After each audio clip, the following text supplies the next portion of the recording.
Bismillahirrahmanirrahim. Assalamualaikum warahmatullahi wabarakatuh. Waalaikumsalam warahmatullahi wabarakatuh. Bagaimana kabar Bapak Ibu semua? Baik.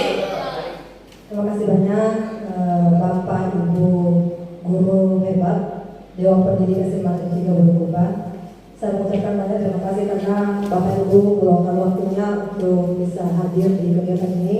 Di mana pada kesempatan ini kami ada 4 orang calon guru penggerak yang akan memaparkan materi mengenai sesi berbagi budaya positif.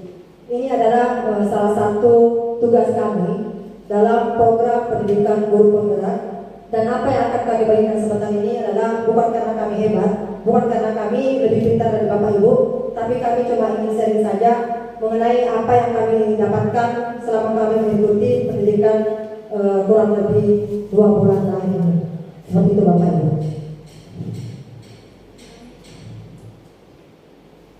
Baik, tujuan dari pertemuan ini yang pertama adalah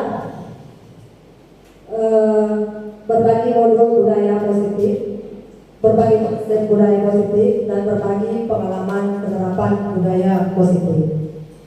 Di sini saya ingin menjelaskan bahwa budaya positif ini merupakan pola perilaku, nilai, sikap yang mendukung pertumbuhan dan perkembangan di sekolah kita. Jadi kita senantiasa mengharapkan peserta didik kita ini menjadi seseorang yang berkarakter, menjadi seseorang yang bertanggung jawab, menjadi seseorang yang memiliki sikap empati kepada orang lain. Jadi kita sangat mengharapkan supaya peserta didik kita di sekolah ini itu menanamkan budaya positif dalam diri mereka. Di sini ada tahapan-tahapan dalam budaya positif. Yang pertama adalah disiplin positif dan nilai-nilai kebajikan universal. Yang kedua, teori motivasi, hukuman, dan penghargaan restitusi. Yang ketiga, keyakinan kelas. Yang keempat, kebutuhan dasar manusia dan dunia berkualitas. Yang kelima, restitusi. 5, posisi kontrol. Di sini ada 2 restitusi Bapak Ibu.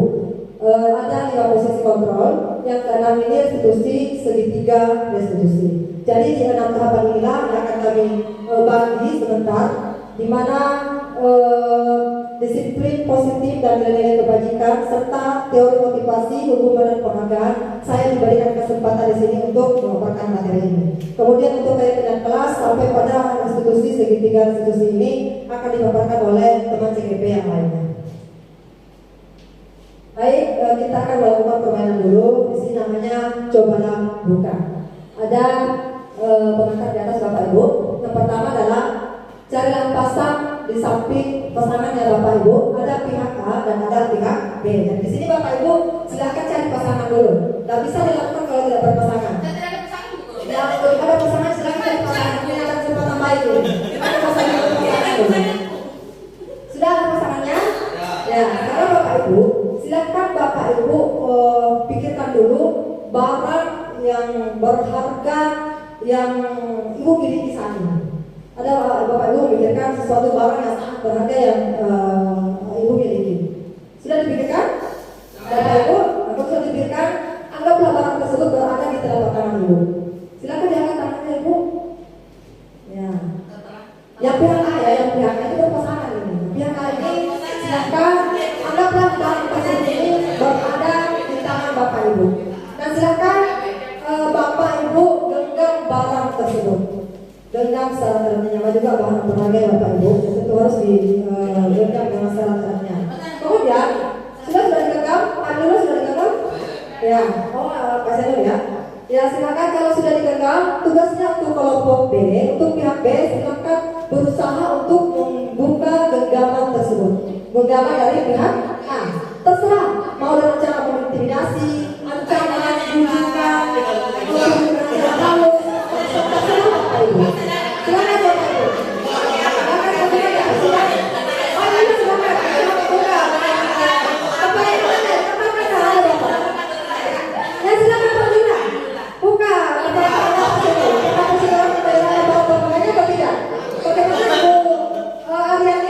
Ibu semuanya akan menjelaskan. Ada yang berhasil membuka? Tidak ada? dengan perlakuan seperti apapun tidak diberikan ya, Mas Edo ya, konsisten ya, namanya juga barang berharga dan pernah menyenangkan. Adakah yang membuka kebelah tangannya? Tidak ada. Tidak ada yang berhasil membuka?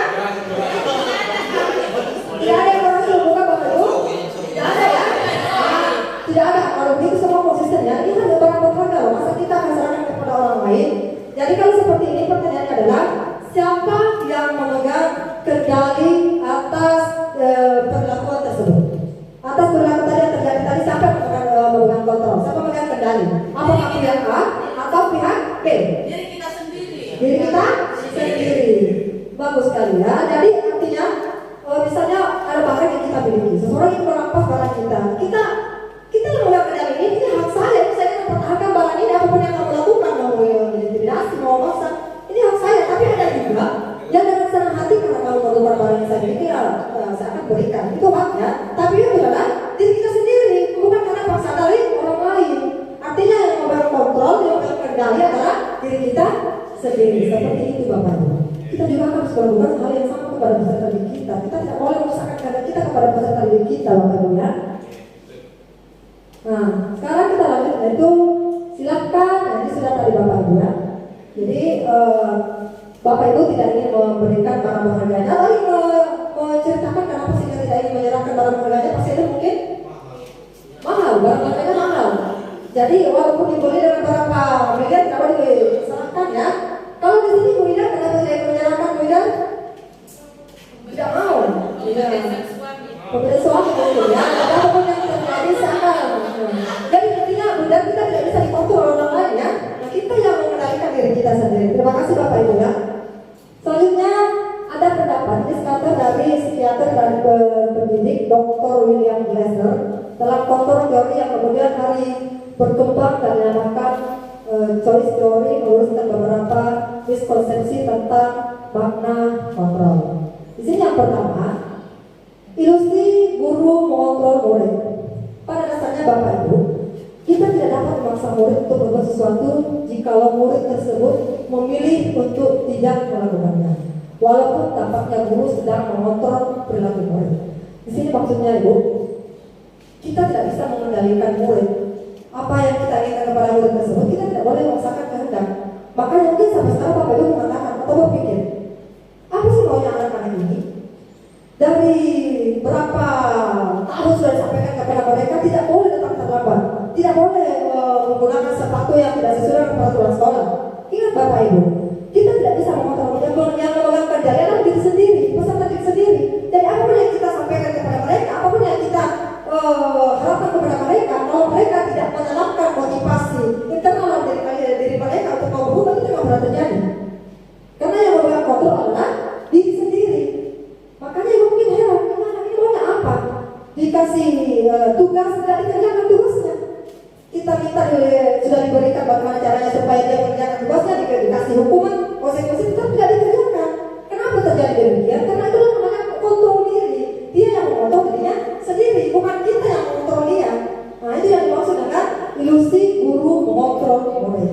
Jadi jangan heran Bapak Ibu kalau sampai sekarang masih banyak siswa terlambat. Kenapa? Karena mereka sendiri yang mengontrol dirinya sendiri. Selama tidak mereka tidak menanamkan motivasi internal dalam diri mereka untuk berubah menjadi orang yang lebih baik, itu tidak terjadi. Perubahan itu terjadi karena diri kita sendiri, bukan karena orang lain. Kalaupun ternyata ada orang, ada siswa ini kemarin terlambat, sekarang tidak terlambat lagi. Itu karena dia mengizinkan dirinya untuk dikontrol. Seperti itu, dia mengizinkan dirinya untuk dikontrol. Namun yang seperti ini, biasanya bentuk kontrol guru menjadi kebutuhan dasar yang dipilih murid tersebut. Dan kontrol menyatakan bahwa semua perilaku memiliki tujuan, bahkan terhadap perilaku yang tidak disukai. Bisa jadi anak ini dia melakukan apa yang disampaikan oleh gurunya karena dia terpaksa. Daripada ini dia lakukan saja. Padahal itu bukan yang dia sukai. Tapi kalau kebaiknya kalau memang disiplin itu, perubahan diri itu memang keluar dari niatnya peserta didik sendiri. Jadi tidak usah lagi heran Bapak Ibu kenapa sampai sekarang masih banyak anak yang selalu melanggar peraturan sekolah. Karena mereka sendiri yang mengontrolnya sendiri. Sama kita di Bapak Ibu pada saat memegang barang tersebut, dipaksa dengan cara pun diintimidasi, diancam, itu tidak akan Ibu sampaikan, ini hak saya. Apa saya memegang kendali di sini? Sama halnya dengan peserta didik Bapak Ibu. Kemudian yang kedua, kritik dan bermanfaat. Paham dengan maksudnya ini Bapak Ibu? Nah di sini semua penguatan positif itu bermanfaat. Apakah kita pada saat melihat peserta didik mungkin dia berhasil dalam pelajarannya, kemudian ini yang berhasil saya akan berikan reward ya, saya akan berikan hadiah ya. Menurut Bapak Ibu akan berhasil? Menurut Bapak Ibu bagaimana? Berhasil atau tidak perlakuan yang seperti ini? Dengan penguatan positif efektif dan bermanfaat, apakah ilusi penguatan positif efektif dan bermanfaat ini berhasil kepada peserta didik? Tidak. Bisa jadi apa yang dilakukan bukan karena ingin menjadi juara satu, tapi karena ingin melihat hadiahnya apa. Saya ingin mendapatkan hadiahnya, apapun yang bisa jadi kan hari itu kalau ingin mendapatkan hadiah dia akan melakukan segala cara. Nah, jadi untuk perlakuan seperti ini saya rasa kurang tepat juga. Kemudian yang ketiga, ilusi bahwa kritik dan membuat orang merasa bersalah dapat menguatkan karakter. Nah, mungkin Bapak Ibu di sini pernah juga yang melakukannya. Kita pada saat ada peserta didik yang melakukan kesalahan, misalnya melanggar, kita akan menyampaikan ucapan yang kata-kata seperti itu. Kenapa sih kamu selalu terlambat? Memang kamu tidak tahu peraturan sekolah. Kamu tidak kasihan sama orang tua kamu. Kasihan orang tua kamu di rumah. Ini akan membuat peserta didik itu merasa menjadi orang yang tidak berharga. Karena merasa orang yang menjadi merasa bersalah karena sudah menyakiti orang-orang yang disakitinya. Ini juga termasuk perbuatan peserta didik mungkin kurang tepat ya, karena membuat orang merasa bersalah. Mereka belajar untuk merasa buruk tentang diri mereka. Mereka mengembangkan dialog diri yang negatif. Kadang sulit bagi guru untuk mengidentifikasi bahwa mereka sedang melakukan perilaku ini karena seringkali cukup menggunakan suara halus untuk menyampaikan pesan negatif. Kalau membuat orang merasa bersalah, kita tidak menggunakan kata-kata yang kasar. Kita menggunakan suara yang halus, tapi membuat mental peserta didik kita ini merasa bersalah. Saya tidak berharga, saya sudah menyakiti orang saya sayang. Kemudian selanjutnya adalah ilusi bahwa orang dewasa memiliki hak untuk memaksa. Nah ini banyak guru yang selalu memaksakan kehendaknya kepada peserta didik. Ini sebenarnya juga menjatuhkan mental peserta didik. Peserta didik merasa kebingungan, apa yang harus saya lakukan kalau seperti ini? Pokoknya hari ini kamu telah, besok kita lagi ya. Nah ini ucapan yang seperti ini itu tidak bisa, kita tidak bisa memaksakan kehendak kepada mereka. Makanya ada namanya serentak restitusi Bapak Ibu. Mari berubah dari paradigma stimulus respon kepada pendekatan teori kontrol. Nah di sini ada paradigma perubahan stimulus respon dan teori kontrol. Stimulus respon ini merupakan rangsangan dari luar. Rangsangan dari luar yang diberikan kepada peserta didik. Kemudian teori kontrol. Kita akan lihat di mana perbedaannya. Kalau stimulus respon itu realitasnya itu kebutuhan kita sama. Sementara untuk teori kontrol realitasnya berbeda. Kalau stimulus respon semua orang melihat hal yang sama. Sementara untuk teori kontrol setiap orang memiliki gambaran yang berbeda Bapak Ibu. Stimulus respon yang ini yang ketiga, kita mencoba mengubah orang agar berpandangan sama dengan kita. Sementara teori kontrol kita berusaha memahami pandangan orang lain tentang dunia. Ada yang mencoba mengubah, ada yang berusaha memahami pandangan. Kemudian yang keempat, perilaku buruk dilihat sebagai suatu kesalahan. Nah ini perilaku buruk peserta didik kita selalu dilihat sebagai suatu kesalahan. Nah sementara di teori kontrol semua perilaku itu memiliki tujuan. Ada perilakunya ini pasti ada tujuannya. Kemudian yang kelima, orang lain bisa mengontrol saya. Itu kalau stimulus respon. Sementara untuk teori kontrol hanya Anda yang bisa mengontrol diri Anda sendiri. Karena diri kita sendiri yang bisa mengontrol diri kita sendiri Bapak Ibu. Kalau stimulus respon saya bisa mengontrol orang lain, memaksakan kehendaknya. Sementara untuk teori kontrol Anda tidak bisa mengontrol orang lain. Ada pemaksaan ada pada saat rujukan gagal. Kalau kita gagal, kita ambil cara untuk memaksa. Pada itu tidak tepat Bapak Ibu ya. Kemudian untuk teori kontrolnya itu kolaborasi dan konsensus menciptakan pilihan-pilihan baru. Stimulus respon yang terakhir ini model berpikir menang dan kalah. Ini ada menangnya yang kalahnya ya. Sementara teori kontrol itu berpikir menang. Artinya semua dibenarkan. Jadi kalau orang tua ada salah itu mereka diberikan pilihan bagaimana cara menyelesaikan masalahnya sendiri. Bukan kita mengatakan kepada kita kepada mereka kamu seperti ini tidak, tapi peserta didik sendiri yang harus menyelesaikan masalahnya. Kira-kira kamu bisa menyelesaikan dengan cara apa? Nah, sekarang kita lanjut pembelajaran dengan paradigma baru. Ini ada profil pelajar Pancasila, ada beriman, bertakwa kepada Tuhan Yang Maha Esa, kebijakan global, bergotong royong, kreatif, bernalar kritis, dan juga mandiri Bapak Ibu. Sekarang pembelajaran Perlimba baru memastikan praktik pembelajaran yang berpusat pada murid, yang mana setiap murid ini belajar sesuai dengan kebutuhan dan tahap perkembangan yang berorientasi pada penguatan kompetensi dan pengembangan karakter yang sesuai dengan nilai-nilai belajar Pancasila. Jadi Perlimba baru ini memastikan praktik pembelajaran berpusat pada murid. Apakah Bapak Ibu sudah melakukan hal demikian? Sudah berpusat pada murid kan? Cara Ibu mengajar di kelas. Apakah Ibu memberikan materi? Kemudian materi yang disampaikan ini bisa diterima dengan baik oleh peserta didik. Tugas Bapak Ibu berikan bisa dikerjakan sesuai dengan apa yang Ibu harapkan. Alangkah baiknya kalau kita memusatkan pembelajaran pada peserta didik kita supaya mereka bisa mengembangkan kreativitas dan potensi mereka dalam kegiatan pembelajaran Bapak Ibu. Itu namanya berpusat pada murid. Nah, di sini ada budaya positif. Standar pendidikan nasional menyebutkan dalam rangka menciptakan lingkungan yang positif, maka setiap warga sekolah dan pemangku kepentingan perlu saling mendukung, menghayati dan menerapkan nilai-nilai kebajikan yang telah disepakati bersama Bapak Ibu. Jadi di sini tidak akan pernah terjadi suatu kebajikan kalau tidak ada kolaborasi. Kalau cuma 1-2 orang saja melakukan serta di sini ada 70 guru, itu tidak akan pernah berhasil Bapak Ibu. Jadi standar pendidikan nasional ini perlu kita lakukan dengan cara berkolaborasi semua warga di sekolah ini. Tujuan mulia dari penerapan disiplin positif adalah agar terbentuk murid-murid yang berkarakter, berdisiplin, santun, jujur, peduli, bertanggung jawab, dan merupakan pembelajar sepanjang hayat sesuai dengan standar kompetensi lulusan yang diharapkan. Nah, di sini ada perbedaan antara budaya positif dan disiplin positif Bapak Ibu. Kalau budaya positif, kebiasaan yang bernilai positif. Nah, ini yang diberlakukan kepada murid Bapak Ibu. Sementara disiplin positif agar terbentuk murid-murid yang berkarakter, berdisiplin, santun, jujur, bertanggung jawab, dan merupakan pembelajar sepanjang hayat sesuai dengan standar kompetensi lulusan yang diharapkan. Ini di disiplin positif. Saya rasa bukan cuma kita mengharapkan peserta didiknya menjadi pembelajar sepanjang hayat, tapi kita juga sebagai guru harus menjadi pembelajar sepanjang hayat. Tugas kita sebagai guru kan untuk mencerdaskan anak bangsa Bapak Ibu ya. Jadi sekarang anak-anak sekarang sudah cerdas. Bagaimana kita menjadi anak bangsa kalau kita sendiri sebagai guru tidak cerdas? Jadi kita juga harus menjadi seorang pembelajar sepanjang hayat Bapak Ibu.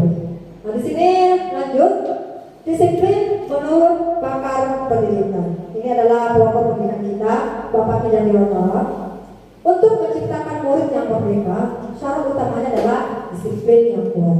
Disiplin yang dimaksud adalah disiplin diri yang memiliki motivasi internal. Jika tidak memiliki motivasi internal, maka kita memerlukan pihak lain untuk mendisiplinkan kita atau motivasi eksternal ya Bu.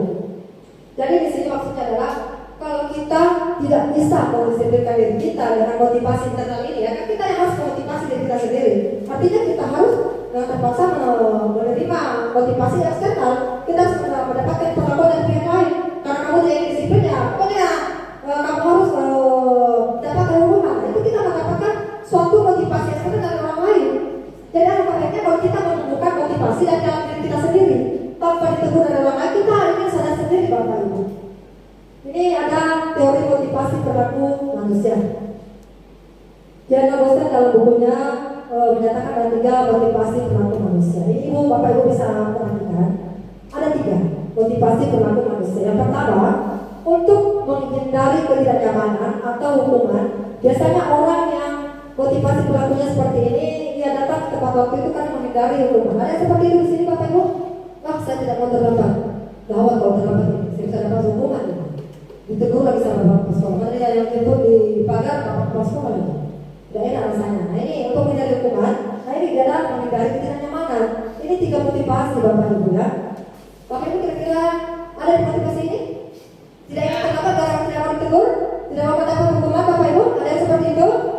Tidak ada yang mengaku Bapak Ibu ya. Nah, jadi yang kedua, yang kedua untuk mendapatkan imbalan atau penghargaan dari orang lain. Saya tidak mau terlambat, nanti tidak dapat pujian dari kepala sekolah lagi, dari guru-guru yang lain. Pesan tadi juga seperti itu, tidak mau terlambat karena nanti tidak dapat pujian lagi dari guru lain, tidak dapat hadiah, tidak dapat imbalan dari orang lain. Nah, ada yang seperti itu Bapak Ibu. Kemudian yang ketiga adalah untuk menjadi orang yang mereka inginkan dan menghargai diri sendiri dengan nilai-nilai yang mereka percayai.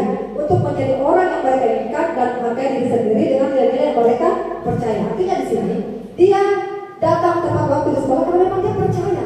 Saya tanggung jawab saya untuk menjadi seorang pendidik, menjadi seorang peserta didik itu tugas saya. Saya harus mematuhi aturan. Saya harus mendisiplinkan diri saya sendiri. Jadi apapun yang tadinya mau dapat pujian atau tidak dapat pujian itu memang kewajiban saya untuk menjadi orang yang disiplin, untuk mendisiplinkan diri saya sendiri. Jadi di antara ketiga motivasi ini, Bapak Ibu ada di pihak mana? Gus Mari di mana? Ketiga mungkin Gus Mari ya. Nah, kalau yang lainnya, Pak Emil bilang pertama. Yang ketiga. Yang ketiga. Semua punya kalau ini yang ketiga Bapak Ibu ya. Ya, jadi Bapak Ibu lah yang tahu ya kalau Ibu Bapak Ibu ini sebenarnya berada di posisi mana. Nah, tujuan dari disiplin positif ini adalah menanamkan motivasi yang ketiga pada murid kita itu untuk menjadi orang yang mereka inginkan dan menghargai diri sendiri dengan nilai-nilai yang mereka percaya. Ketika murid-murid kita memiliki motivasi tersebut, mereka telah memiliki motivasi intrinsik yang berdampak jangka panjang.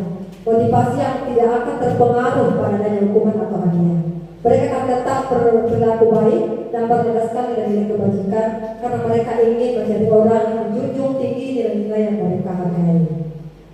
Pertanyaannya sekarang adalah bagaimana cara kita sebagai guru untuk menanamkan disiplin positif kepada murid-murid kita. Mungkin yang pertama kita lakukan adalah yang mendisiplinkan diri kita sendiri dulu. Jangan sampai kita mengharapkan dari peserta didik kita disiplin, besok kita sendiri tidak disiplin Bapak Ibu. Jadi yang pertama adalah kita harus memberikan contoh. Tinggal sosolodo ya, kembali pada kemudian melayani seorang guru itu menurut Bapak Kejadian Diantara harus menjadi contoh dulu. Berikan contoh yang baik kepada peserta didik. Kemudian di tengah memberikan motivasi dan di belakang memberikan seperti itu Bapak Ibu. Jadi semoga apa yang saya sampaikan pada kesempatan ini bermanfaat untuk Bapak Ibu.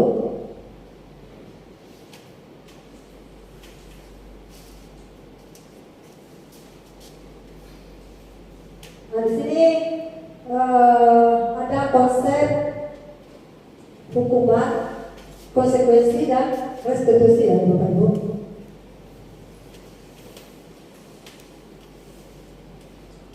Ya, ada beberapa hal yang perlu kita pahami.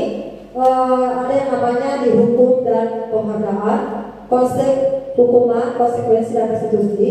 Ada 5 kebutuhan dasar manusia, ada penerapan keyakinan kelas, ada teori kontrol, dan yang terakhir adalah segitiga restitusi.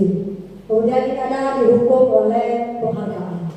Saat kita berulang kali menjanjikan hadiah kepada anak-anak agar berperilaku bertanggung jawab, atau kepada seorang murid agar mempelajari sesuatu yang baru, atau kepada seseorang karyawan agar mereka melakukan pekerjaan yang berkualitas, kita sudah berasumsi mereka tidak dapat melakukannya atau mereka tidak akan memilih untuk melakukannya. Jadi kalau kita menjanjikan sesuatu baru, yang mereka cari adalah apa yang kita janjikan, bukan karena keinginan mereka sendiri. Dihukum oleh penghargaan. Ini ada yang pertama pengaruh atau angka pendek, jangka pendek atau jangka panjang ya Bapak Ibu. Ini efeknya kan ketergantungan. Yang kedua adalah penghargaan mengurangi ketepatan. Ini tidak melihat jawaban yang benar, yang penting dapat imbalan Bapak Ibu. Yang ketiga penghargaan menghukum. Menghukum ini menghukum yang tidak mendapatkan penghargaan. Penghargaan merusak hubungan. Ini menimbulkan sifat iri bagi yang lain. Jadi penghargaan ini merusak hubungan. Kalau kita berikan penghargaan orang lain, mungkin orang lain akan merasa ini jadi yang dapat penghargaan, kita tidak pernah mendapat penghargaan. Kemudian yang terakhir adalah penghargaan tidak efektif. Orang lain akan merasa kecewa, putus asa, dan tidak akan berusaha lagi. Sudah pasrah pada keadaan. Nah ini ada bentuk program kebajikan, apresiasi. Dalam memberikan apresiasi atau pengakuan, perlu diingat ada beberapa hal Bapak Ibu. Yang pertama, berikan dukungan secara khusus. Jadi perlu berikan dukungan kepada peserta didik kita. Berikan pengakuan secara pribadi. Wah luar biasa kami, hebat sekali. Berikan pengakuan kepada semua murid secara bergantian. Jangan cuma beberapa orang saja yang diberikan apresiasi Bapak Ibu, tapi bergantian. Kalau bisa semuanya diberikan apresiasi. Berikan pengakuan secara konsisten. Jangan cuma hari ini diberikan pengakuan bahwa dia hebat, apresiasi dia hebat, besoknya sudah tidak diberikan lagi penghargaan Bapak Ibu ya. Kemudian yang terakhir adalah fokus pada proses. Ini konsep hukuman, konsekuensi dan restitusi. Ini ada hukuman, ada konsekuensi dan ada restitusi. Ini Ibu akan memilih yang mana kira-kira yang bentuk perlakuan Ibu yang biasa Ibu lakukan di kelasnya.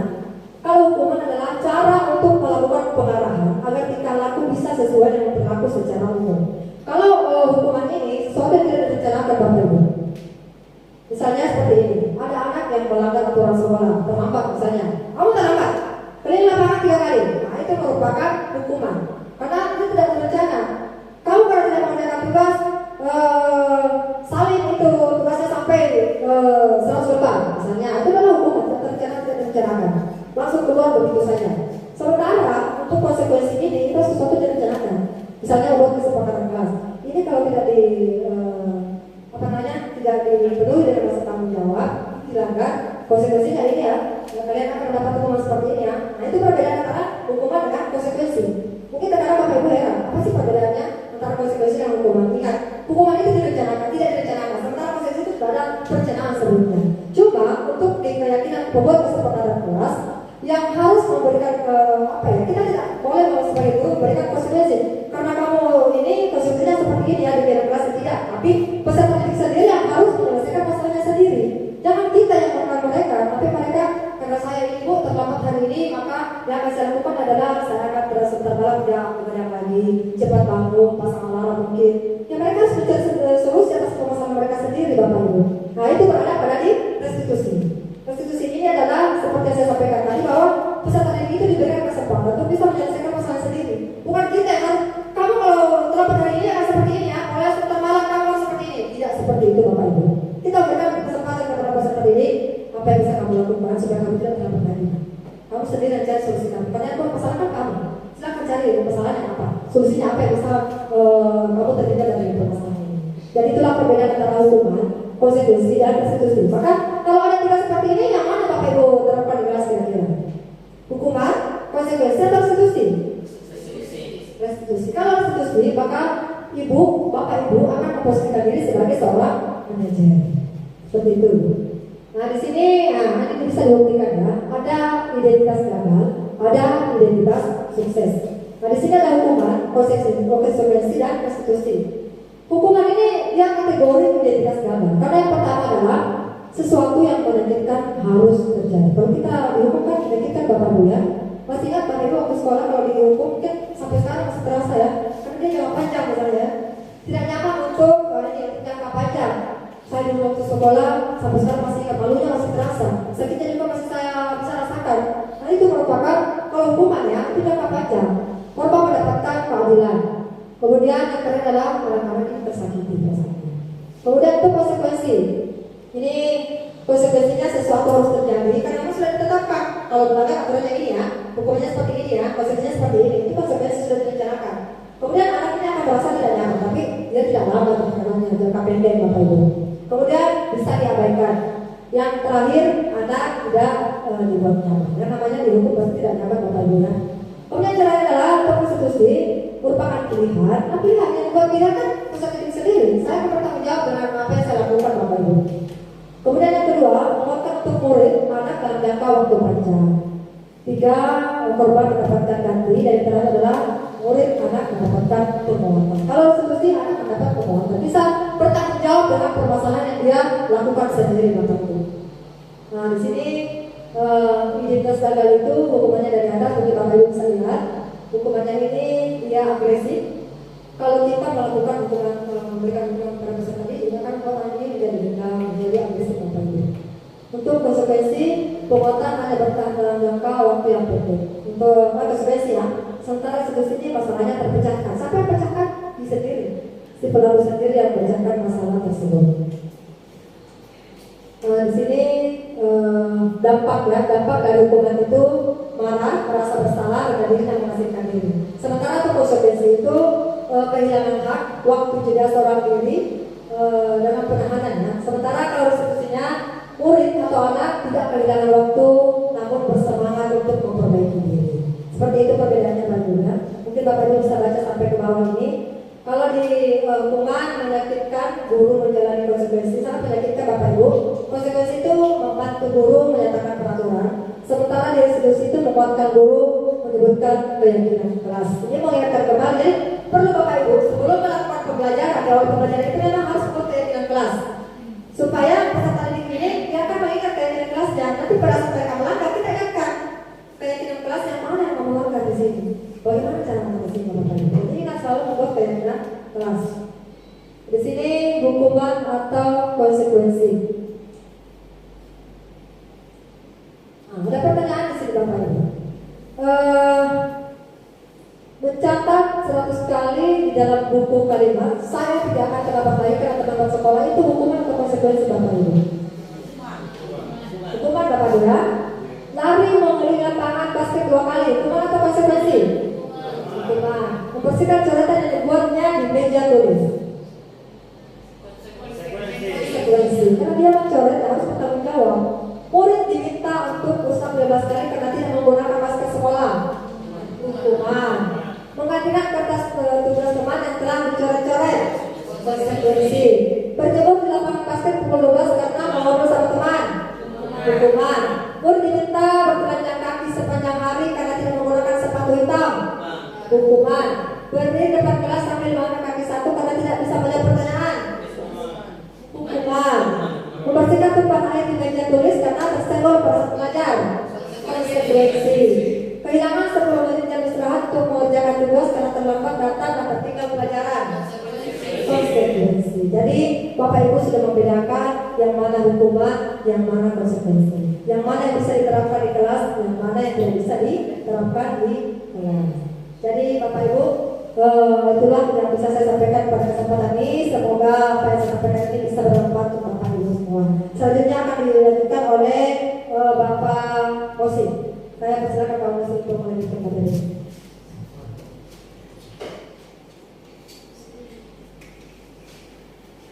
Assalamualaikum warahmatullahi wabarakatuh.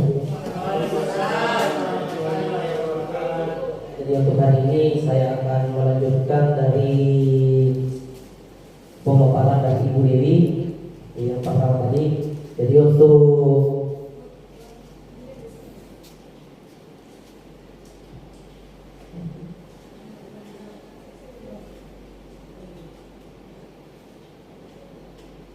untuk yang kali ini yang ingin saya jelaskan pada hari ini tentang penerapan keyakinan kelas. Jadi mudah-mudahan penjelasan saya untuk hari ini bisa diterima dan dimaknai. Ya, sebelum kita lanjutkan, tolong minum dulu untuk lebih memperkuat lagi. Ya, lebih bersemangat lagi.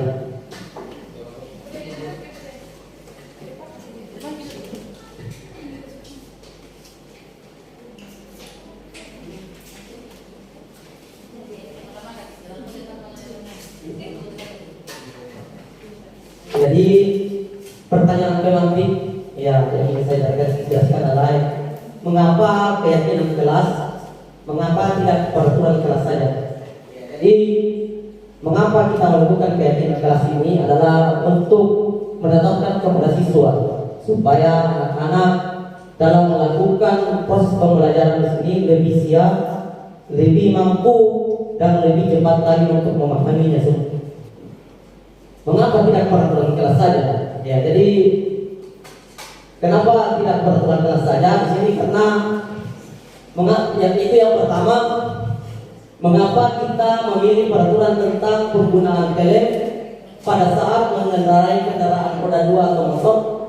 Yaitu kemungkinan jawaban Anda adalah untuk keselamatan. Jadi ini kembali kepada kita, Bapak Ibu, bahwa dalam mengendarai sesuatu, contohnya ini adalah sebuah motor, baik kita berpergian jauh, adalah yang terpenting itu adalah keselamatan kita. Ya, bukan cepatnya kita sampai ke tujuan, tapi yang diutamakan itu adalah untuk keselamatan kita. Yang pertama adalah itu dengan menggunakan helm supaya terhindar dari bahaya. Terus yang kedua, mengapa kita memilih peraturan tentang menggunakan masker dan mencuci tangan setiap saat? Jadi jawabannya sini adalah untuk kesehatan atau keselamatan. Artinya di sini adalah ini kembali kepada kita, Bapak Ibu, bahwa setiap manusia itu kembali kepada manusia itu sendiri. Jika dia ini kembali kepada dirinya, bahwa dia harus mencintai dirinya sendiri, ya, supaya dia terhindar dari penyakit atau bagaimana. Terus selanjutnya tentang konsep keyakinan. Ya, nilai-nilai keselamatan atau kesehatan ilmiah inilah yang kita sebut sebagai suatu keyakinan, yaitu nilai-nilai kewajiban universal yang disepakati secara tersirat dan tersurat, lepas dari latar belakang suku, negara, bahasa maupun agama, merupakan hal-hal seperti keadilan, kehormatan, peduli, integritas, kejujuran, pelayanan, keamanan, kesabaran, tanggung jawab, sampai dengan nilai-nilai kebajikan universal. Di sini di bawah ada penjelasan tentang peraturan dan nilai kebajikan yang dituju. Ya, seperti yang di bawah ini adalah kembalikan barang ke tempatnya.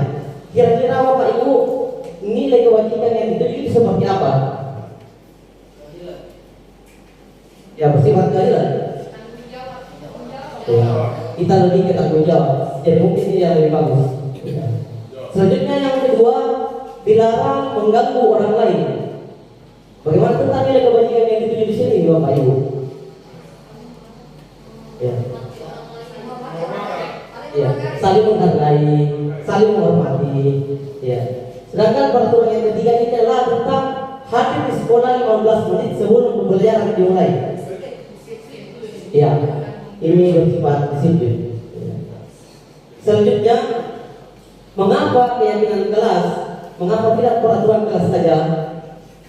Karena lebih membutuhkan motivasi intrinsik, yaitu motivasi yang dalam. Seorang siswa dengan kembali ke nilai-nilai keyakinan, sehingga akan lebih tergerak dan bersemangat untuk menjalankan keyakinannya daripada hanya sekadar mengikuti serangkaian peraturan-peraturan tertulis tanpa makna. Selanjutnya, Bapak Ibu, hal-hal yang perlu diperhatikan dalam membentuk keyakinan kelas di sekolah. Yang pertama, keyakinan kelas bersifat lebih abstrak daripada peraturan yang lebih rinci dan konkret. Artinya di sini Bapak Ibu, bahwa keyakinan kelas ini adalah setiap pembelajaran dimulai ada kesepakatan bagi kita seorang guru dan siswa untuk melakukan proses pembelajaran agar proses pembelajaran itu lebih bermakna.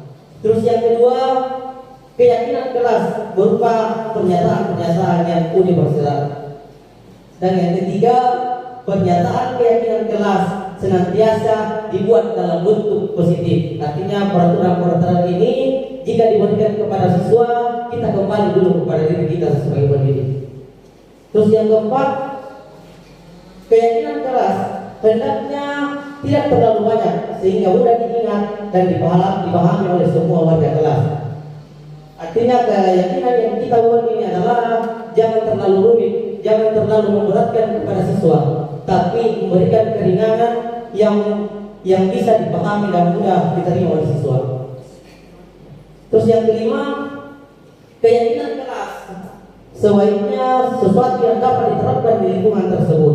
Artinya yang bisa diterapkan dalam lingkungan tersebut adalah seperti membersihkan kelas. Rata-rata siswa yang datang ke sekolah, ya, jarang ada yang sampai masuk ke kelas, tapi dia berada di luar. Jadi kita terapkan kepada siswa ini supaya siswa ini lebih memahami bahwa kita datang ke sekolah ini yang pertama yang kita bersihkan itu adalah kelas, supaya suasana proses pembelajaran itu bisa berjalan dengan efektif dan baik. Yang keenam, semua warga kelas hendaknya ikut berkontribusi dalam pembuatan keyakinan kelas lewat kegiatan surat pendapat. Dan yang ketujuh, bersedia meninjau kembali keyakinan kelas dari waktu ke waktu. Ini sudah jelas Bapak Ibu. Terus selanjutnya, ya, saya kembalikan kepada Ibu Widi. Terima kasih.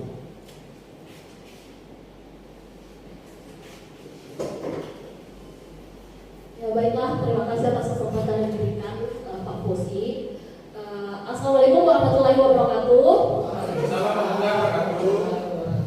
Ya, jadi selamat siang Bapak Ibu semuanya.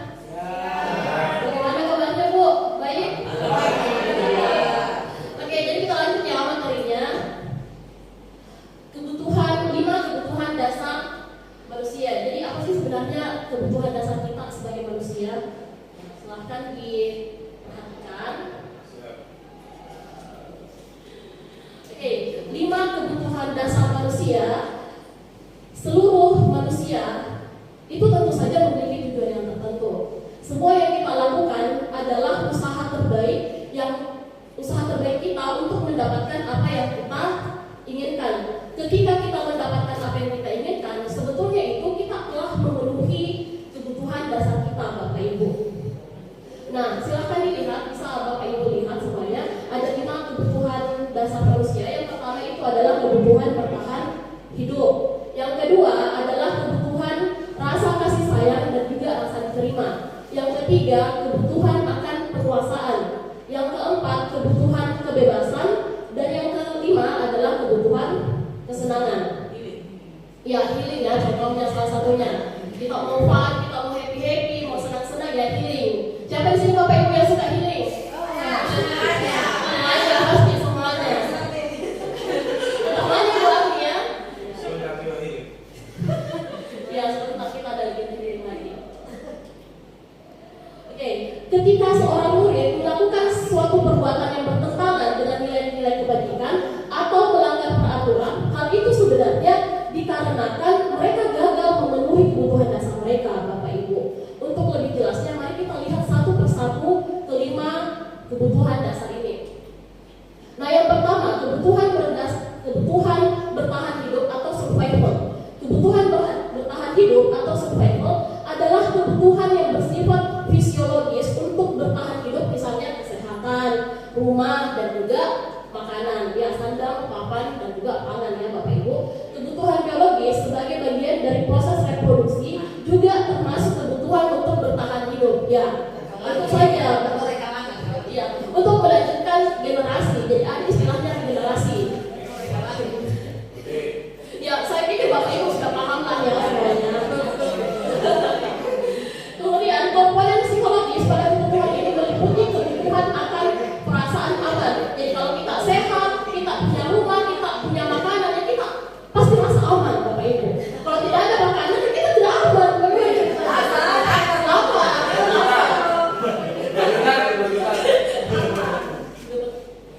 Oke, kalau untuk case-nya sendiri di murid kita untuk bertahan hidup, kita melihat sebuah kasus. Kalau semisal ada siswa kita yang sering meminta bekalnya teman-temannya secara paksa, yaitu karena apa? Karena dia mau bertahan hidup. Tapi kalau kita marahi mereka, ya cuma caranya yang salah. Dia mau bertahan hidup karena ya dia lapar, kok dia butuh makan, kasihan. Jadi itu kita tidak bisa kritik, kita tidak bisa marahi. Nah, kenapa kita ambil makanannya teman tak? Pasti dia bilang apa Kak Ibu? Tidak ada makanan di rumah tak Kak? Ya kalau keadaan ekonominya tidak memungkinkan ya dari mana? Kasihan. Tentu saja pasti ada alasan kenapa kemudian sang siswa tersebut melakukan hal-hal yang tadi yang saya sebutkan. Kemudian yang kedua adalah kebutuhan kasih sayang dan juga rasa diterima, love and belonging. Ya, ini adalah kebutuhan yang sangat penting ya Bapak Ibu ya. Siapa sih yang tidak mau disayang? Siapa sih yang tidak mau diterima? Tidak ada kayaknya manusia ya Bapak Ibu yang tidak mau disayang. Pasti semua Bapak juga disayang. Oke,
Padahal ya kebutuhan kasih sayang dan juga rasa diterimanya itu tidak diperoleh dari orang tuanya atau lingkungan keluarganya.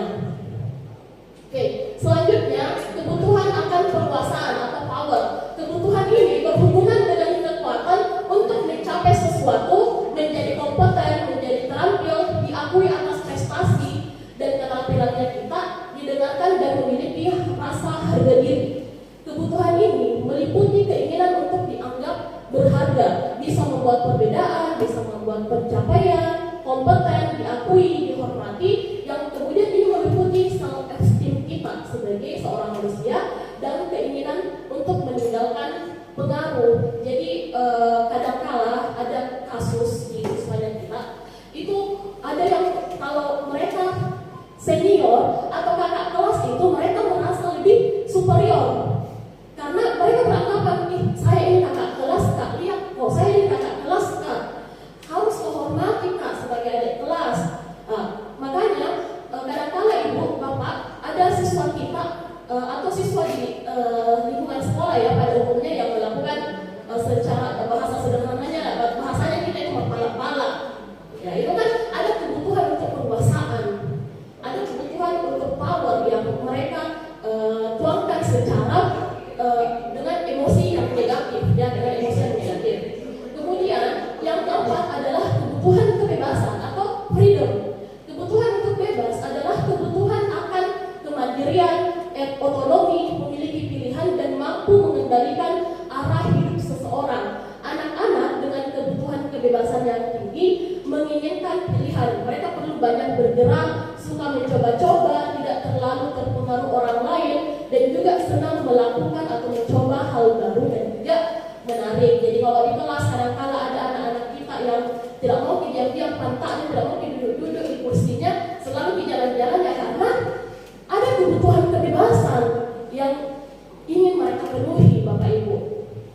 Dan yang terakhir, ya adalah kebutuhan kesenangan atau fun.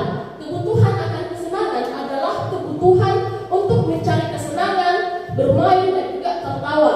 Bayangkan hidup tanpa kenikmatan apapun, ya betapa menyedihkan. Betul itu kan yang Bapak Ibu bilang, kalau kita butuh healing, ya kita butuh healing. Kita butuh banget ini healing. Jadi aja Bapak Ibu. Nggak, biar apa? Biar hidup ya kita nikmati, tidak kaku-kaku menjalani hidup. Glaser menghubungkan kebutuhan akan kesenangan dengan belajar. Semua hewan dengan tingkat intelijensi tinggi, misalnya anjing, lumba-lumba, primata dan lain-lain itu mereka senangnya bermain. Nah, kalau kita sebagai manusia juga tentu saja senang akan bermain, Bapak Ibu. Tidak mungkin kita mau serius terus ya, atau lagi itu kalau serius terus di hidupnya. Ya, cepat kita tua, Bapak Ibu. Oke. Saat mereka bermain, mereka mempelajari keterampilan hidup yang penting. Oke. Selanjutnya, pentingnya memahami kebutuhan dasar murid. Semua orang senantiasa berusaha untuk memenuhi kebutuhannya dengan berbagai cara. Seperti contoh kasus yang tadi saya utarakan, Ibu, ada yang menyampaikannya atau menjawantahkannya dengan emosi yang negatif, ada juga yang menjawantahkannya dengan emosi yang positif. Bila mereka tidak mendapatkan kebutuhan dengan cara yang positif, ya mereka bisa saja melanggar peraturan atau melakukan hal-hal yang tidak sesuai dengan nilai-nilai kebajikan universal yang telah disampaikan oleh Ibu Dewi tadi. Seorang murid yang tidak begitu berhasil secara akademik, mungkin kebutuhannya akan penguasaan itu tidak terpenuhi di sekolah. Oleh karena itu, mungkin dia akan mencoba untuk memenuhi kebutuhannya akan penguasaan dengan mencoba mengatur orang lain di lapangan bermain. Kemudian atau bahkan menyakiti mereka secara fisik. Nah, sebagai guru, kita dapat melakukannya dalam kegiatan yang memberi peluang murid tersebut untuk membuat pencapaian yang berarti. Misalnya kalau murid kita jawantahkan hal-hal yang positif atau dengan cara yang positif, kalau memang mereka menginginkan kebutuhan akan penguasaan, kita jadikan mereka leader atau kita menjadikan murid tersebut menjadi pemimpin yang bisa mengatur atau bisa mengorganisasikan teman-temannya, dia tersalurkan dengan cara yang positif, bukan negatif. Nah, bagaimana sih cara menemukan solusi? Yang pertama adalah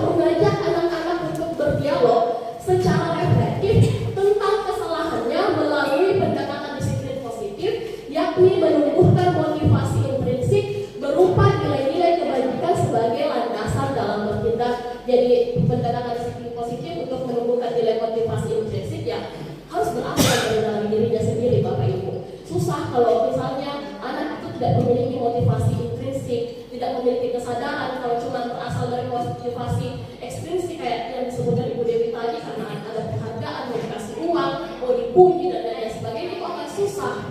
Kemudian yang kedua, melibatkannya dalam kegiatan yang memberi peluang murid tersebut untuk membuat pencapaian yang berarti. Yang ketiga, membangun hubungan yang bisa membangun kepercayaan dan kedekatan dengan anak. Jadi karena kan eranya kita sudah beda ya Bapak Ibu. Kalau kita dulu mungkin kita takut, kita segan sama guru-guru Pak. Kalau sekarang itu sudah berubah orientasi pendidikan. Kita harus membangun kedekatan emosional dengan murid kita.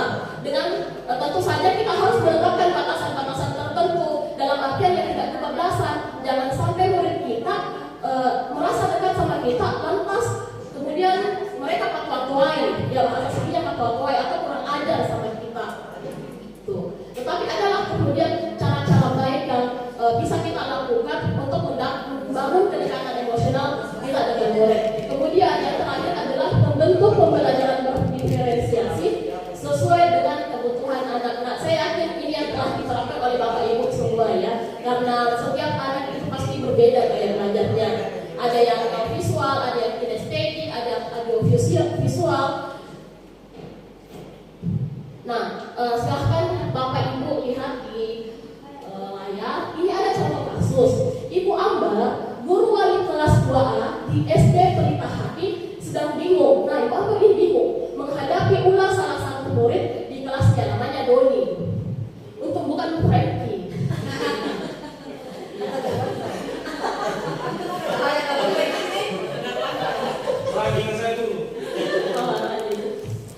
Beberapa anak di kelas 2A telah datang padanya dan mengeluhkan Doni yang seringkali meminta bekal makan siang mereka dengan paksa. Jika Anda menghadapi situasi seperti Ibu Ambar, apa yang akan Anda lakukan? Menurut Anda, kira-kira apa alasan Doni melakukan hal itu? Nah, Bapak Ibu, dari kelima kebutuhan dasar yang saya tadi utarakan, di contoh kasus ini, yang mana kira-kira Ibu, Bapak Ibu, yang dibutuhkan oleh Doni? Bertahan hidup. Kemudian apa lagi? Penguasaan juga, Mbak. Ya, penguasaan juga. Kemudian apa lagi Bapak Ibu? Butuh kasih sayang ya, sayang. Mau disayang. Oke, terima kasih ya Bapak Ibu atas responnya. Mari kita lihat. Oke, identifikasi kebutuhan. Yang pertama, karena Doni lapar dan orang tuanya tidak membawakannya bekal makan siang, maka kebutuhan dasar yang sedang Doni penuhi ialah kebutuhan bertahan hidup atau survival. Yang kedua, karena dia merasa senang temannya jadi memperhatikan dia. Ketika temannya melaporkan tindakannya itu pada gurunya dan gurunya memberitahu orang tua Doni, sehingga orang tuanya jadi memperhatikan dia, maka kebutuhan dasar yang sedang dipenuhi Doni adalah kebutuhan akan kasih sayang dan juga rasa diterima. Ini bagus ya, orang tuanya merespon positif. Kadang-kadang ada orang tua itu tidak merespon positif. Memang anakku tidak begitu. Iya itu. Anakku tidak begitu. Saya sayang ini anakku, saya perhatikan ini anakku. Kenapa anakku dia minta bekalnya teman-temannya secara paksa? Ini mengelak. Ini adalah contoh orang tua yang tidak mau bekerja sama dengan guru. Dan kan Bapak Ibu, untungnya orang tuanya Doni wise, bijak menyikapi hal tersebut. Yang ketiga, karena dia merasa hebat, karena temannya jadi takut dengan dia dan menuruti keinginannya, maka sebetulnya Doni sedang berusaha memenuhi kebutuhan dasarnya akan kekuasaan atau power. Jadi merasa teman-temanku mereka takut, makanya mereka memberikan bekal makan siangnya. Ya, makanya terpenuhilah kebutuhan akan kekuasaan dari Doni ini. Yang keempat, Bapak Ibu, karena dia merasa bosan dengan bekal makanan yang dibawakan ibunya dari rumah, karena ibunya selalu membawakan bekal yang sama. Jadi itu makanannya. Oleh karena itu, dia ingin mencoba makanan teman-temannya yang beraneka ragam. Ya, mungkin ada temannya bawa sosis, Doni bawa telur, temannya bawa ikan, bawa mie. Ya, mereka Doni mau semua makan itu kalau teman-temannya Bapak Ibu. Semua dia rasakan. Ya. Oke, maka Doni sedang berusaha memberi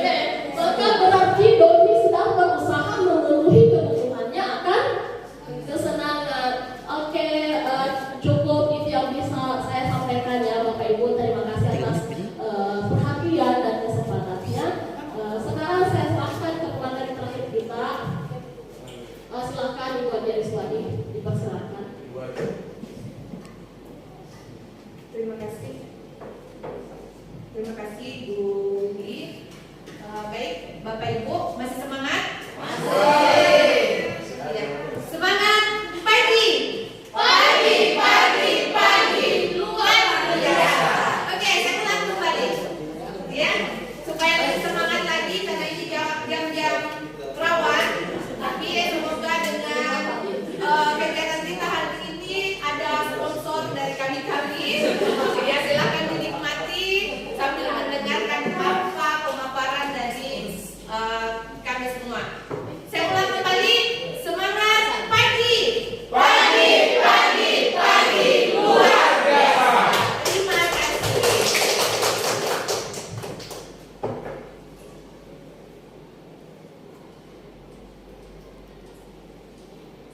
Baik, Bapak Ibu guru hebat, terima kasih.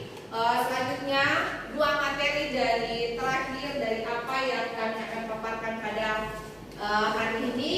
Saya akan lanjutkan ke materi selanjutnya, yaitu 5 posisi kontrol. Tadi sudah dipaparkan oleh rekan CGP mengenai disiplin positif, kemudian motivasi hukuman dan restitusi, kemudian yang ketiga adalah keyakinan kelas, dan 5 kebutuhan dasar manusia.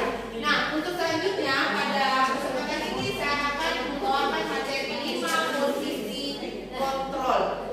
Jadi, menurut Bosen dalam bukunya Restitution Restructuring School Discipline mengemukakan bahwa guru perlu meninjau kembali penerapan disiplin di dalam ruang-ruang kelas mereka selama ini.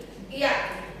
Jadi kita perlu melakukan atau meninjau kembali penerapan disiplin apa yang telah kita lakukan selama ini. Apakah sudah efektif kita lakukan? Apakah sudah memerdekakan murid kita? Apakah sudah memandirikan murid kita? Itu kembali kepada diri kita masing-masing. Ya. Nah, dari sinilah, dari hasil serangkaian riset yang dilakukan oleh Bosen, maka dia mengambil suatu kesimpulan 5 posisi kontrol yang diterapkan seseorang guru, orang tua ataupun atasan dalam melakukan kontrol. 5 posisi kontrol itu, yang pertama adalah hukuman, yang kedua adalah pembuat rasa bersalah, yang ketiga adalah teman, yang keempat pemantau, dan yang kelima adalah manajer. Nah, kita akan kupas satu persatu. Yang pertama adalah posisi kontrol sebagai seorang penghukum. Iya. Seorang penghukum bisa menggunakan hukuman fisik maupun verbal. Orang-orang yang menjalankan posisi penghukum senantiasa mengatakan bahwa sekolah memerlukan sistem atau alat yang dapat lebih menekan murid lebih dalam lagi. Nah, dalam posisi penghukum, terkadang kita mendapati siswa kita mendapatkan perlakuan apa yang diberikan, apa yang dilakukan oleh siswa kita sebagai seorang penghukum. Nah, kata-kata apa atau kalimat apa yang sering terlontar dari posisi penghukum ini? Nah, kita lihat, patuhi aturan saya atau awas. Jadi ada semacam ancaman yang diberikan kepada murid. Apalagi kira-kira? Kalau tidak kamu lakukan atau kalau tidak mematuhi aturan ini, maka silahkan pulang ke rumahnya. Kalau terlambat lagi besok, silahkan kembali ke rumahnya. Ini yang sering kita dapati hampir setiap hari di sekolah kita. Betul ya? Betul. Nah, termasuk aku. Iya. Nah, sekarang apa ciri khas dari seorang penghukum? Ciri khas dari seorang penghukum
posisi kontrol sebagai penghukum. Nah, sekarang bagaimana perasaan siswa ketika mendapati hal yang seperti itu? Apakah siswa menurut? Bagaimana? Bagaimana respon siswa ketika dia berada pada posisi tersebut? Hidupnya hancur. Iya. Oke lah. Oke, terima kasih banyak. Ibu hanya berkata ya, bisa saja anak itu marah, benci kepada atau dendam kepada guru tersebut. Jadi jangan heran kalau kita lihat di sosial media ada siswa yang mencoret mobilnya gurunya, itu mungkin karena ada hal dari posisi kontrol sebagai penghukum. Iya. Jadi guru seperti ini senantiasa percaya hanya ada satu cara agar pembelajaran bisa berhasil, yaitu dengan cara dia. Ya, ini yang kedua. Yang kedua itu membuat merasa bersalah. Pada posisi ini biasanya guru akan bersuara lebih lembut, jadi bertolak belakang dengan posisi penghukum tadi. Kalau posisi pembuat merasa bersalah, dia bersuara lembut. Pembuat rasa bersalah akan menggunakan keheningan yang membuat orang lain merasa tidak nyaman, bersalah atau rendah diri. Iya. Apa yang biasa kita katakan? Nah, ya kalau tadi, hey, silakan pulang. Sekarang bertolak belakang dengan kata-kata itu. Iya. Nah, tidak kasihan itu sama saya. Saya terus ini wali kelas yang dipanggil ke BK. Iya, ini akan membuat anak kita akan merasakan hal bahwa saya ini selalu membuat orang lain tidak nyaman.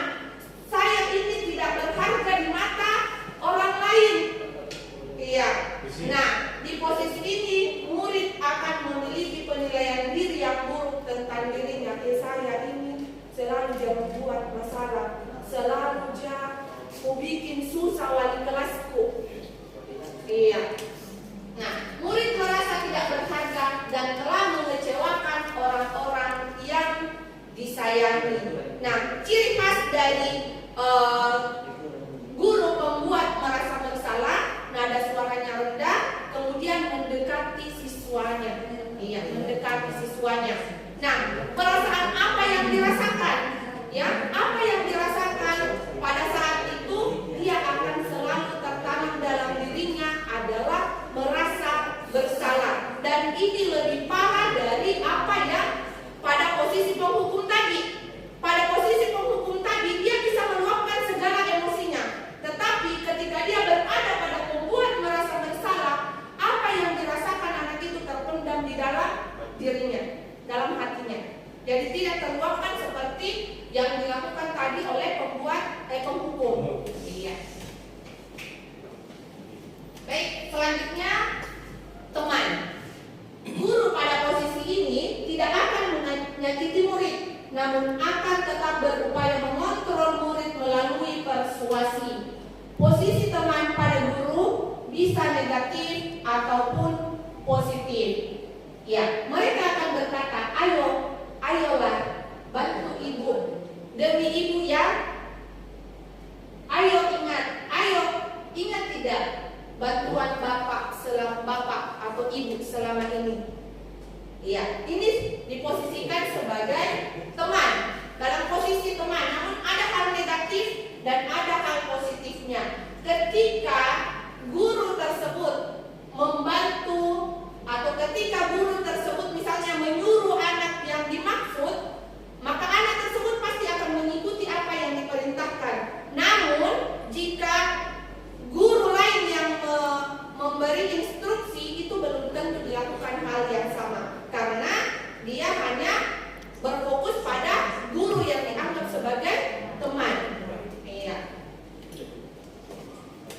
Selanjutnya, yang keempat adalah pemantau. Memantau berarti mengawasi. Pada saat kita mengawasi, kita bertanggung jawab atas perilaku orang-orang yang kita seorang pemantau, ya peraturannya apa? Jadi apa yang telah kamu lakukan, sanksi atau konsekuensinya apa? Jadi nada suara dari pemantau ini datar-datar saja, ya datar-datar saja. Seorang pemantau sangat mengandalkan perhitungan, catatan, data yang dapat digunakan sebagai bukti atas perilaku seseorang. Posisi ini akan menggunakan stiker, slip, catatan atau daftar cek. Oke, terakhir yaitu adalah manajer. Posisi di mana guru berbuat sesuatu bersama dengan murid, mempersilahkan murid mempertanggungjawabkan perilakunya, mendukung murid agar dapat menemukan solusi atas permasalahannya sendiri. Nah, sama seperti tadi, kalau nada suaranya ini adalah ikhlas ya, ikhlas, dia ikhlas melakukan itu. Apa yang kita yakini ketika kita mendapatkan murid yang melanggar, misalnya melanggar, dia terlambat datang ke sekolah. Begitu dia datang, kita tanya, sekarang sudah jam berapa nak? 7.20 Bu, berarti terlambat 5 menit. Nah, masih ingat apa alasannya dulu kita tanyakan. Apa alasannya? Jangan serta-merta kamu terlambat 5 menit, silakan ambil barisan di luar, silakan setelah itu pergi pungut sampah. Iya, posisi manajer tidak seperti itu, tetapi cari dulu apa yang melatar belakangi sehingga dia terlambat. Apa alasannya terlambat? Jangan sampai alasan keterlambatannya itu, ya saya kaitkan tadi dengan 5 kebutuhan dasar manusia. Oh ternyata dia pergi di laut, jadi nelayan. Ketika pulang sekolah pagi lalu pulang, akhirnya terlambat ke sekolah.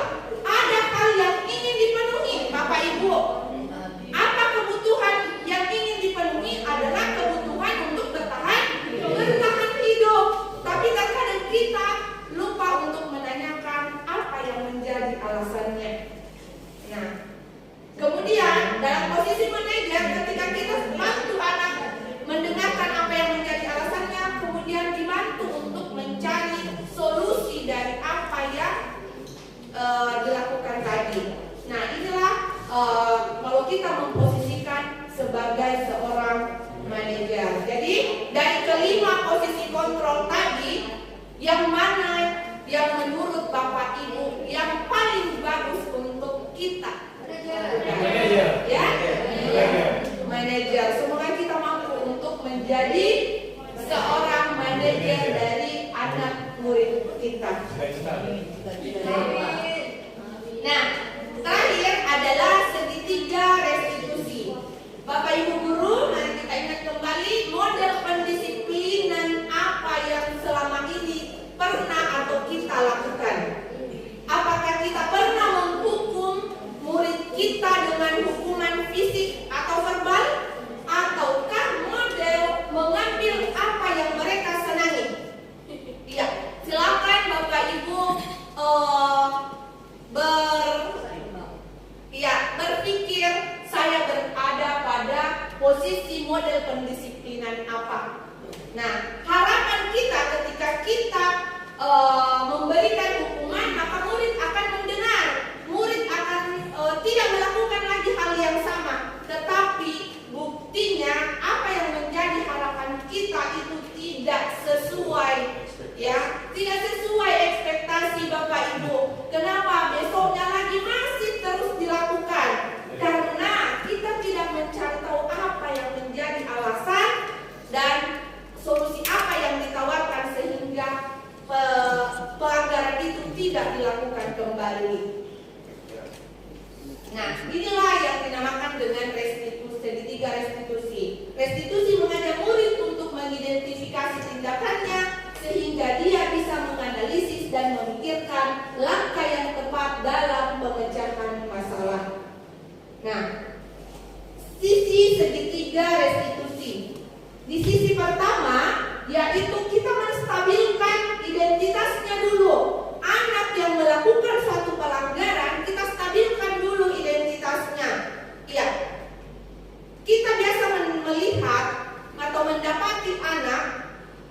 ketika dia melakukan pelanggaran masih memuncah emosinya, ya, masih memuncah emosinya. Misalnya dia bertengkar dengan teman sekelasnya, dibawa ke ruang BK, sampai di ruang BK itu masih sangat emosi, karena kita belum mampu untuk menstabilkan dulu emosinya. Jadi posisi di sisi pertama ini kita stabilkan dulu emosinya, kembalikan dulu perasaan yang senang.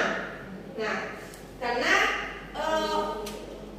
ketika kita sudah menstabilkan, maka enak untuk diajak ngobrol.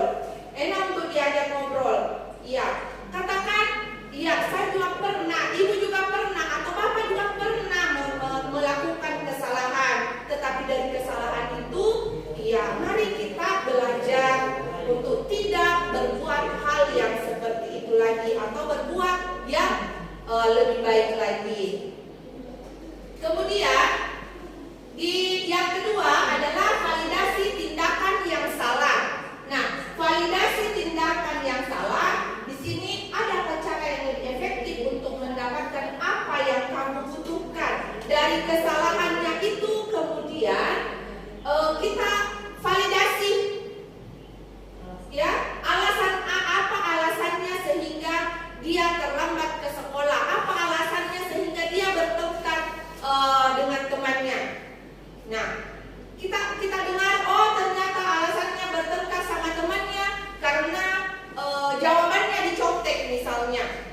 Nah, barulah ketika kita sudah validasi, barulah kita menanyakan keyakinan.